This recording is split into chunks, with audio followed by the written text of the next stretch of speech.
He's the former president and publisher of the Sun Herald, and now he's on the radio. Welcome to Coast Vue with Ricky Mathews on SuperTalk Mississippi Gulf Coast 103.1. Welcome back to Coast Vue. Appreciate you joining us. We're so excited that we get this opportunity to talk to so many amazing people on the front line. Two that we talked to last week. One was Steve Azar. He's the host of In a Mississippi Minute on SuperTalk. He's also a celebrated musician, and he's the music and cultural ambassador for the state of Mississippi. And the other that we talked to several amazing people last week, but the two that I want to kind of focus on for a second. The other is Craig Ray, who's the executive in charge of Visit Mississippi for the Mississippi Development Authority. They both spoke so passionately about the role that art and culture plays in Mississippi. It really is our competitive advantage. When you look at art and music and literature, my gosh, Mississippi has so much to be proud of. From the Delta Blues to artists like the person I'm going to be talking to just now. We are so blessed. So let me introduce you to Catie Daniel. She's a freelance artist in Ocean Springs and someone who I had the opportunity to, in preparing for this, to go back and look at some of her amazing art. Seems like a even better mother. So anyway, it's great to have you on the show, Catie. Thank you for having me. So I want to talk about your project that you refer to as the Beautiful Mundane that sort of evolved out of the COVID-19 situation. But before we go there, I really want to talk about you as an artist. So let's tell people who you are. Where did you grow up? So I've actually lived in Mississippi my whole life. Grew up mostly on the coast. My family lived in Jackson for a couple years when I was younger, but primarily it's been Ocean Springs. So I've been here as long as I can remember. When I talked about Steve Azar a few minutes ago, being the ambassador of culture, music and culture in Mississippi, I really want to encourage our listeners to go listen to the interview that I had with him last week. The competitive advantage that we have here is truly remarkable, but I noticed that you were nodding during that time. You do have a deep appreciation for how important the arts community is to Mississippi, don't you?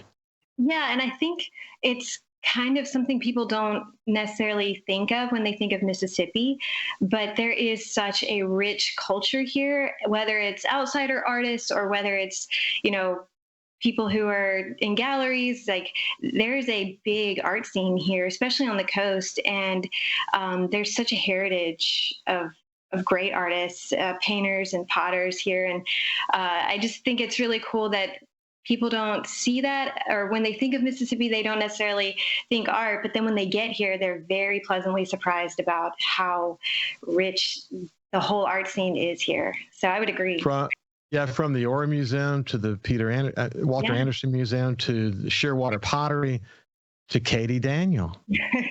But yeah. So where did your love of art come from? So I've always been a drawer and a painter, and anything I get my hands on. As a kid, I was always in drawing and painting animals, although I probably would have said I would have been a vet instead of an artist. But my parents were very, very supportive. They always bought me art supplies, and I started pottery lessons when I was about 13 from some lady in a Van Cleve, like way out in the middle of nowhere, who had a pottery wheel. And that's kind of where I started a whole journey in clay. And so since then, it's been back and forth between painting and clay and pottery. So it's always been there. It's just kind of back and forth between the two. So it's interesting looking at your journey. You've done a great job on Facebook of posting over the years all of your work, most of your work, I would assume, but you can see that toggle between pottery and, well, I guess watercolor is your preferred medium. Yeah. So, gosh, you've done so much special work over the years. You even did a mural for a local brewery recently. Yeah. How about that? It's a coffee shop in downtown Ocean Springs called Bright Eyed Brew. And I know the owners, they're very, very sweet. And of course, I'm a coffee addict, so I'm in there all the time. And they said they had this big blank wall that they had been kind of thinking about. And I was very honored that they asked me to do it. And they gave me such creative freedom. I mean, they had a few things they wanted, like their logo and some colors, but really and truly, they gave me keys to their shop, and I came in at night after they were closed, and I just painted for hours. And it was pretty much a dream to just go in, play some music, and just get after a huge wall. And I was really grateful for the opportunity. I said brewery, but I meant brew pub. Yeah, they are Bright Eyed Brew Co., and so they do coffee primarily, and they actually have their coffee all over the coast. So they grow, and it's really great. So some of your pottery is really beautiful. So what is it when you see some of your work? If you were looking at some of the work that you're most proud of, what do you see in it? What makes it so special to you? For me, function is the biggest thing, because I view pottery as a way for people to actually use art on a daily basis. So painting is beautiful and it hangs on the wall, and I think it's amazing to have a collection of art that you can see. But I think the special thing about pottery is the fact that it is a piece of art that you're going to use every day, and you're going to, whether it's a coffee mug or a bowl or a platter, or even if it's something you may not use every day, but it's a special piece that you're, going to use for a special occasion, like, a big dish that you're going to serve at Thanksgiving or Christmas. And so for me, the function of the piece is really my favorite part. And so I want to make sure that when you pick up one of my pieces, that it's going to be comfortable, that you're going to want to use it every day. And then the second thing is usually color. Like with my painting, I love color and I love incorporating that. And so with my ceramic work, I really want to get those colors that draw you in. So that's really what I pride myself on and what I'm constantly exploring and trying to work out. So that's good. I mean, you see, it's like anything should be. It's a journey. Yeah, you're just constantly trying to discover new aspects of art, new approaches. I don't want to get too deep into the beautiful mundane yet, but I did, the coffee ground thing that you did, that just one way of experimenting. Tell about that. So yeah, I have played with it before, but watercolor paper is very absorbent, and I use a really thick paper, and it allows for me to just be heavy with any kind of liquid that's on it. And I've been painting on the back porch. It's been beautiful these last couple of weeks. So had a cup of coffee. It got cold. So I'm just like, all right, let's just try painting with that. And I was tracing shadows onto the paper, and then of weeds in my backyard, and then just stuck some grounds on it, and it kind of dyes the paper kind of like a tea color and light brown. And so it's really, for me, it's just about seeing what happens if I do this, and not being too precious with the end result, because you can always try again. You can always, try something different that didn't work. And and I love coffee, so of course it's gonna help. So.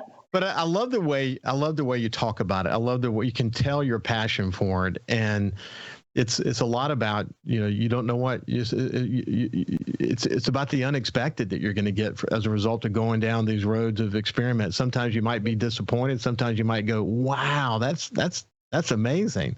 So you've probably found some really cool things to do in both your pottery and your watercolors that you wouldn't have found if you weren't investigating. Is that true? Sure. I think that is pretty much the role of an artist. Each investigation leads to the next thing, and it builds, and you can only keep exploring and keep playing with it. So how do you do your business? How do people come in contact with you if they're interested in your art? Primarily, it's been through social media, of course. I'm really big on Instagram. I try to engage with people in a very authentic way. And Facebook, for sure. That's usually where a lot of my friends and family message me, and they see the things that I'm doing, and it kind of sparks a thought of, hey, can I get you to do this? Or do you still have this bowl or this pot available? And then I like to do local events here. So I have a couple festivals coming up. I'm going to be doing the Peter Anderson, and I'm a part of a group called the Local Creatives, and it's a group of professional artists that are here on the coast, and we have a gallery at the Mary C.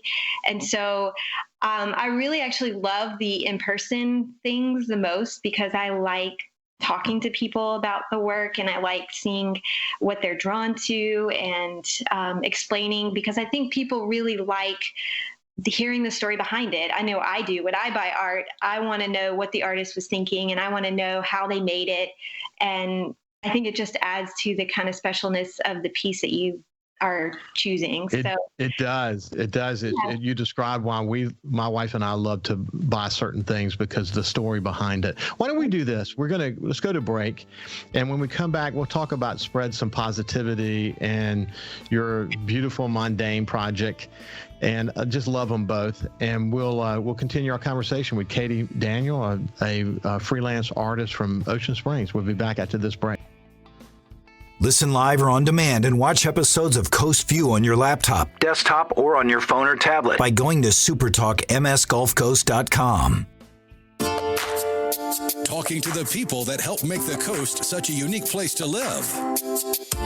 This is Coast View with Ricky Mathews on SuperTalk Mississippi Gulf Coast 103.1. Welcome back to Coast View. We've got Catie Daniel with me today. She's an artist from Ocean Springs, and we were having a chat during the break. I just want to share part of it with you. I was asking her, where does she get her ability to communicate so clearly from?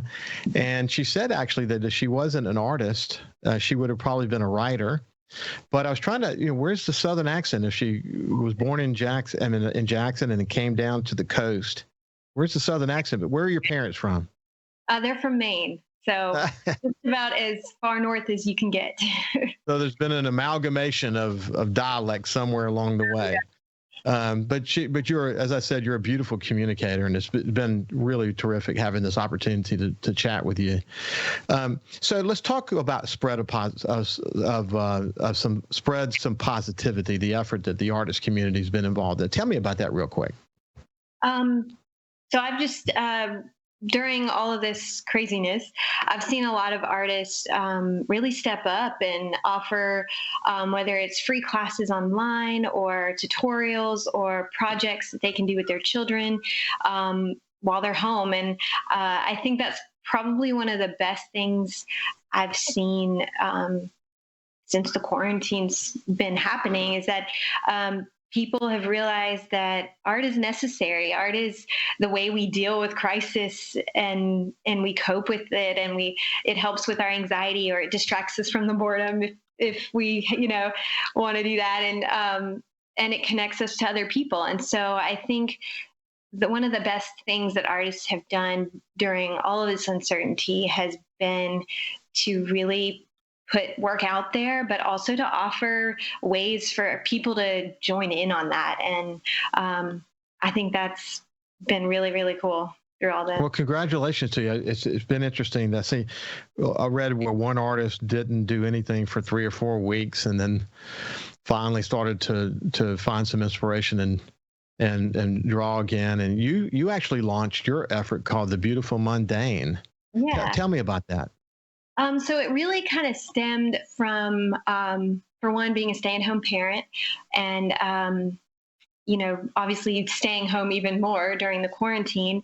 And it was a way for me to look for the beauty in the small things and look for beauty in the everyday things. And it was really a way to also find gratitude, because if I'm focusing on what am I going to look for that's beautiful in my life now, I'm not really going to focus on all of the things that aren't going so well. Well, right. And it really started. Go ahead, Catie, finish. Yeah. I was going to say, it started with my sons, my 2 older sons would bring me flowers just picked from the yard, mostly dandelions and weeds. And I would do paintings of them. And I don't know why I was so drawn to them, but I kept painting them and they kept bringing them to me. And I thought it was really cool that they saw these, weeds, and they thought they were beautiful, and they brought them to me. And I just really wanted to keep that perspective that even though things aren't always technically beautiful, that we can find the beauty in them. We talked about that neighbors are getting to know each other better, and people are maybe in tune with their families more than they were before. But there are so many silver lines. There always is in a situation like this. Incidentally, the painting behind you, you said you did about 10 years ago. Yeah. It's beautiful. Very beautiful.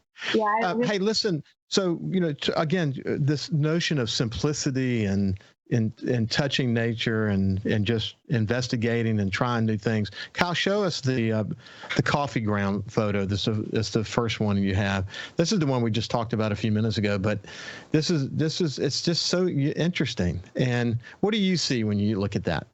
I see a lot of movement. I see kind of a quick study of just, I got to capture it and play around, and then it's done. I don't have to make this huge masterpiece. It can just be a little small painting that I do on my back porch when I have a few minutes, and I can enjoy it just because of the spontaneity of it, and not necessarily feel like it has to be this grand masterpiece. So. I love the picture of the leaf. Show the next one, Kyle.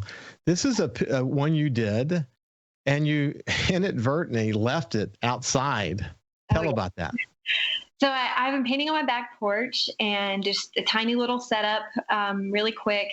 And I happened to just be distracted. I left this one out there, and I want to say the next couple days we had a huge rainstorm, and I completely forgot about the painting and ended up just being out in the backyard and finding it half buried under some dirt, and it was a little worse for wear. And so I wasn't ready to give up on it, and decided to just rework it, cut it out from the dirty paper, and then reattach it to a nice crisp clean piece of paper and salvage it.